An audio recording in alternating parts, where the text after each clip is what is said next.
Hello, U.S. history. We are going to continue our look at the Cold War with Cold Front. This is the Cold War at home, what effect it had on people, how people experienced it in the United States. This is Unit 7, Section 2, the Cold Front, the war at home. Okay? So, there are today many communists in America. They're everywhere. They're in factories, offices, butcher stores, on street corners, and private businesses. And each one carries inside himself the germ of death for society. Ooh, we're near the edge. This is scary, that communism could take over the United States. Hey, this type of thing is prevalent in American society, ever since the 1950s. I mean, it was born out of the rise of the Soviet Union as a culture that was somehow opposed to American values, and it's existed in some political circles in the United States up until today. Let's take a look at the Cold War at home. All right, so it is a world of brinkmanship, which is a term that means getting right to the brink. And if you see these two figures, the United States and the Soviet Union, dancing up to the edge, in the Cold War, people, experienced a world where the American military and the Soviet military and governments got right up to the edge of that mutually assured destruction that we talked about at the end of our last class. They pushed to the edge of nuclear war as close as you could possibly get in an attempt to say, look at how close we are to destruction, so they can back their enemies down. That's what brinkmanship means, to push all the way up to the edge to try to control society or to impose your will on your enemies. And a huge part of this was the idea of an American arms race. All right. And so, in the interest of, escalating our position against our enemies, look at what we've done. We're going to outgun the Soviet Union. In 1945, we dropped the first nuclear bombs on Hiroshima and on Nagasaki. There's only two we had, but by the end of that year, we had six. And then in 1945, the Soviet Union developed their first atomic weapon, but we had 235 at that point. In 1950, we had 369, they had 5. Then they had 200, but we had 3,000. Then they had 1,600 in 1960, but we had 20,000, 31,000. In a world with 31,000 nuclear bombs, oh my gosh. America today, and I've never forgotten this fact, I think we have somewhere in the neighborhood of about 8,000 nuclear weapons. And this physicist once said that if we could fire every one of those nuclear weapons at one time, it would erase the top 39 inches of the surface of the planet Earth, land and sea. Okay? So when we talk about mutually assured destruction, imagine if the top 3 feet of the surface of the Earth instantly disappeared. Well, that's what the arms race was. To be able to say we have more bombs, we have more ships, we have more soldiers, we have more guns than you do, back down. Brinkmanship. Okay? And because of this constant fear from the 40s to the 50s, there will be a second Red Scare in the United States. The first one happens in the 20s when everybody is scared of, socialism and communism and anarchists and all this kind of stuff. But in the 1950s, it aims completely at the Soviet Union, and all of the imagery and propaganda and all this type of stuff that we've seen over and over and over in this class, it all comes back about communism. They're here to kidnap our women, to kill our children, to destroy our way of life. And they believe that, every part of American life was infiltrated by these communist terrorists that are trying to destroy American culture. And so you didn't want anyone to ever think that you were part of that communist secret cabal that existed in American society. And so people in the 1950s went out of their way to make sure they conformed. They don't want to stand out. They want to be in the pew every Sunday morning. They want to wear khaki pants. They want to wear white shirts. They don't want to stand out in any way, because otherwise they may be pointed at as one of the enemies. That's what a Red Scare is. But some of the fears were based on facts. In the 1950s, in this competition between the United States and the Soviet Union to control the world, there were real spies. Remember, Truman started the CIA. We had our own spies. Well, we caught some of theirs. One of the most famous spies was Alger Hiss. He was a senior member of the United States State Department, and he was caught and convicted for sharing secret documents directly with the Soviets. This is somebody in our government. It will also create a conservative, anti-communist star in the Republican Party, a guy named Richard Nixon, and he's going to come up again very shortly. So Alger Hiss, caught in our government, convicted. But the biggest fear was not these people that infiltrated the government. It was, that everyday life, that your very own communities were also infiltrated. Enter Julius and Ethel Rosenberg. They're a married couple that was convicted and then executed for giving atomic secrets to the USSR. They were a man and wife, both put to death for being Soviet spies. Now, not a lot of evidence against them. We believe today that Julius Ethelberg or Rosenberg was probably actually a Soviet spy. There's no evidence at all that Ethel had anything to do with it. But there she lies in her casket, put to death because of fear. Remember, in the 1940s, we locked up Japanese Americans because of fear. We put them in those concentration camps. And so this isn't the first time in American history that sensationalism had led the people of the United States or the government of the United States to do extraordinary, maybe unconstitutional and immoral things. Okay? The greatest example of this to come out of the Red Scare, though, would be Senator Joseph McCarthy. He is going to rise to power in the highest legislative branch of America's government by accusing people of being communists. And you see this in times of fear. Some of you may remember, accusations that were pointed at other politicians in America's political system in your life, with people chanting in the aisles, lock them up, lock them up. Well, that's kind of what McCarthy did. He said that I have evidence of 205 people that are members of the Communist Party and are working and shaping the policy of the State Department. Now, I'm not going to show you that evidence. It's going to be a secret. I'm going to keep it, but you have to trust me that I've got it. Well, that type of thing controls people, all right? And McCarthy was attempting to gain power by whipping people up into a pandemonium. And many innocent people are falsely accused during something called the McCarthy hearings. And they are blacklisted and they are shut out of their jobs. And it wasn't just members of the government. It was actors in Hollywood, authors, it was teachers, it was, members of the clergy.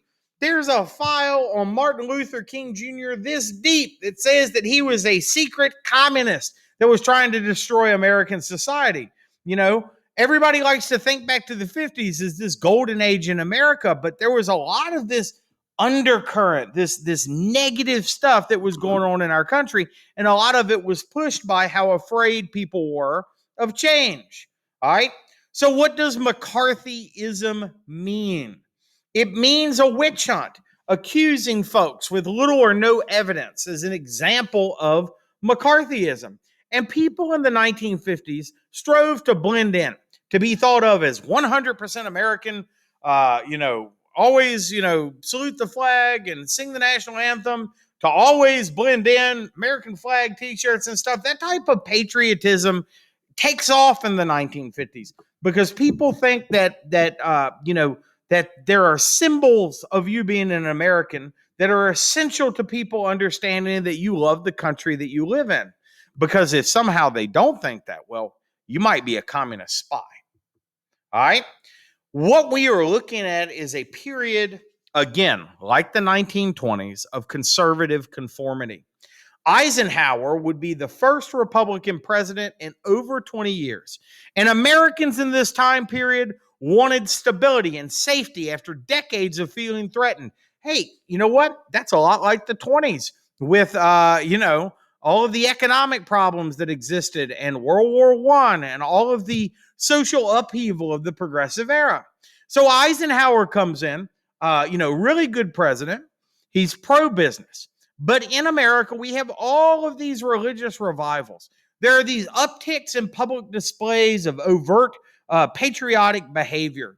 And it really starts to get tied in this time period to religion because people thought that communist by nature, that it was a godless country, godless people, etc.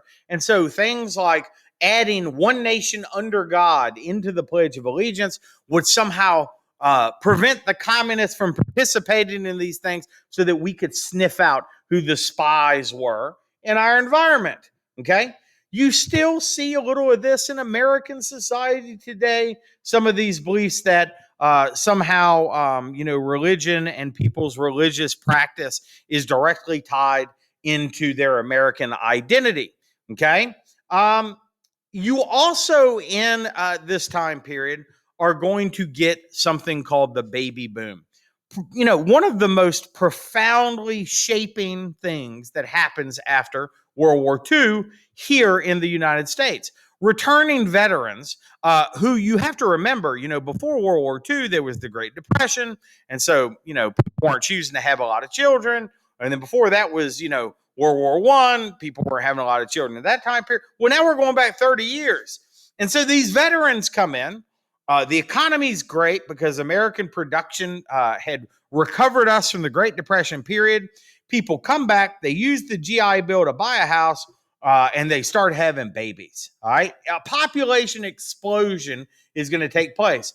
If you look, at the height of the baby boom in the early 1960s, almost 3.6 children per female in the United States. By, today, that average is about 2. So the 76 million plus people who were born between 1946 and 1964, that means anyone who is between 57 and 75 years old in 2021, they're called the baby boomers. They have, lots of power in our government. They hold lots of America's wealth and own lots of America's real estate. They are, a people who have been primarily responsible for driving what our government has done for the last, say, 35 years or so. Okay. Baby boomers. All right. Now, what else happens here in our country? Well, Eisenhower taps a little bit into this fear cycle that's going on. And he is going to convince people who are generally conservatives, believe in smaller government programs and less government spending. He convinces them to pass something called the Highway Act that builds over 42,000 miles of interstate highways. It is why we have the highway system we have now in the United States. Well, how does he do that if Republicans are in charge in this time period and generally don't want big government programs? Well, it's first built to facilitate the movement of the military around the United States in case the Soviet Union attacks us. I know that sounds weird because that's not what we think of the highways. But if you get on the highway, every about 20 miles or so, you're going to come to a quarter-mile long stretch of the highway that's perfectly smooth and flattened out. You know what that's for? That's for landing military planes on in case war breaks out and we have to land planes in the middle of Utah to fight against the communists. Okay? You don't go to other countries around the world and see the highway system of the United States. Now, our highway system is declining now.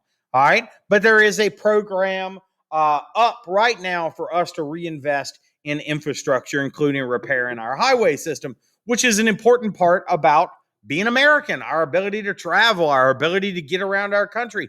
Lots of countries aren't like that. Afghanistan is huge. It functionally has one paved road going through the middle of the country. Why are we so tied to the highways? Well, we are a car culture.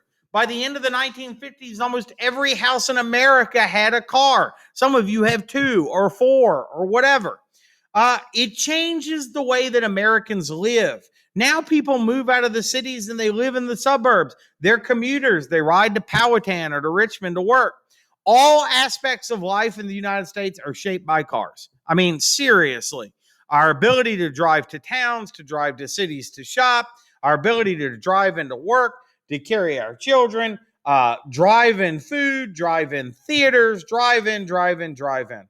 And so when you think about it shaping our lives, people stopped cooking as much. So what do they eat? They go to fast food. The idea, I mean, there are some of you who are listening to this that have probably not sat down at a table where y'all have cooked a meal in 6 months, but mom's going to bring home pizza. Dad's going to swing by Mickey D's or grab some quesaritos from Taco Bell or something.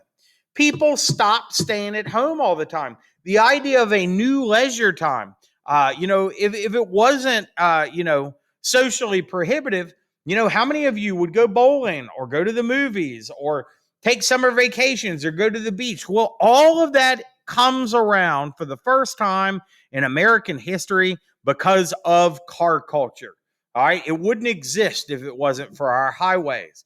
It's also the culture of the suburbs. Millions of Americans move to the suburbs. These are planned communities. And so, it might be hundreds of houses, same color, same design. Look at your house. I mean, we live in a rural area, but if you live with houses that are close by each other, chances are they were all built at kind of similar times. That wasn't possible before cars. That means that traditional urban areas declined. Now, I want you to think about that. Traditional urban areas declined. Remember the Great Migration that takes place in the beginning of the 1900s when so many African Americans leave the South and move to the cities? Now, culture for white Americans is going to shift out of the cities and move to the suburbs, leaving cities with large minority populations in the center. But with a lot of the traditional wealth that had been accumulated by people in white families based off of the racism that was inherent in the economic system leading up until the civil rights movement, leaving and going out to the suburbs. So, I mean, there's a lot of things that are being shaped here because a lot of those suburbs would prevent people who were non-white or non-Protestant or who were immigrants or didn't speak English from moving into these neighborhoods. All right. So in the 1920s, we got so many of our cues as an American people from the radio. And I said that it started creating mass culture. Well, nothing did more to shape mass culture than in the 1950s, the birth of television culture.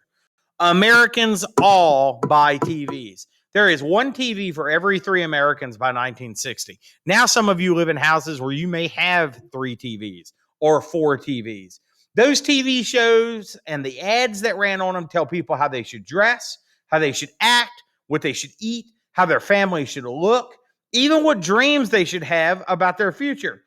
This is televised consumer media, and it becomes the number one vehicle for spreading mass culture. Now today, think of how many songs launch, off of TikTok, or how many people learn what the newest fashions are based off of what athletes wear or what your favorite singers or actors wear. Well, the same thing starts in the 50s. It was crazy to think that everybody in America should have, a 2-parent household, and they should have 2 boys that act some certain way and dress some certain way and cooked meals. Well, guess what? The American dream was generally something that was created on television and that everybody tried to live up to, which would be impossible if the economic opportunities for families did not match what they get to watch on their television every week.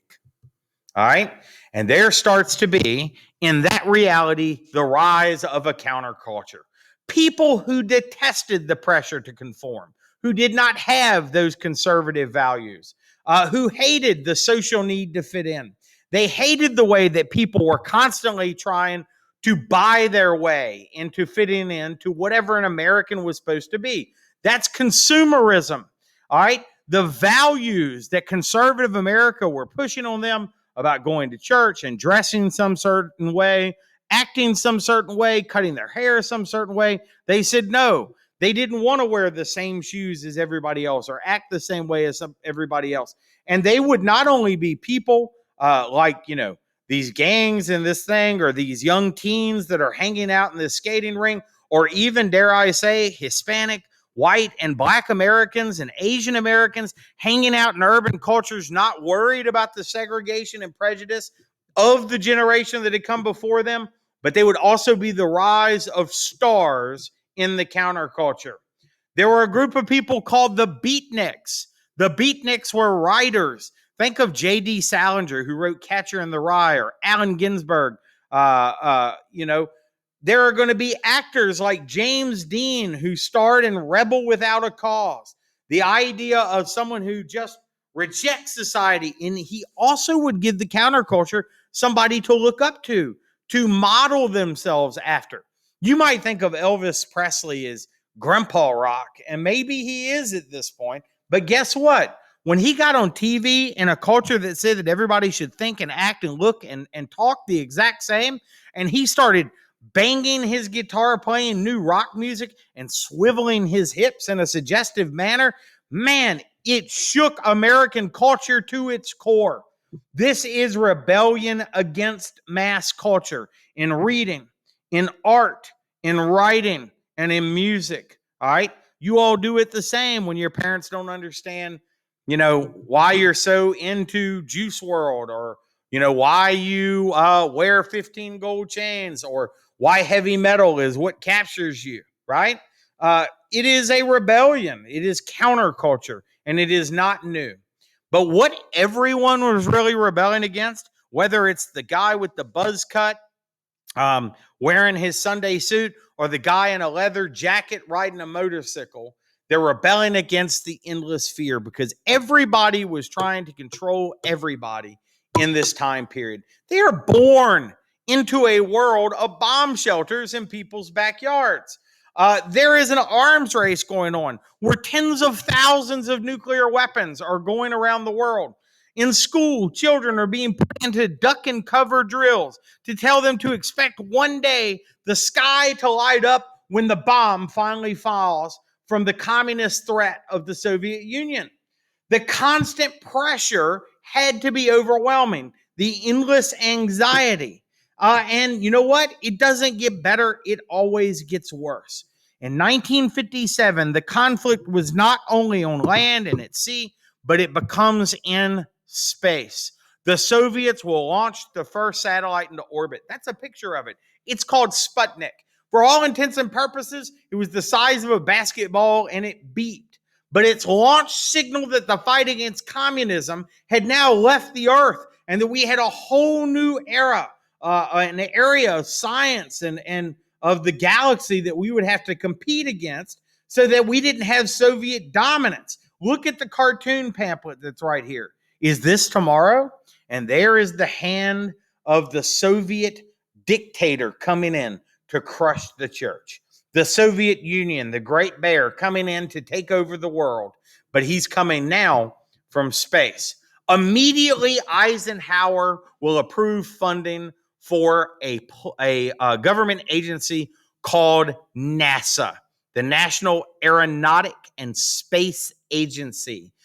This is an agency to compete with the Soviets. The space race is on, all right?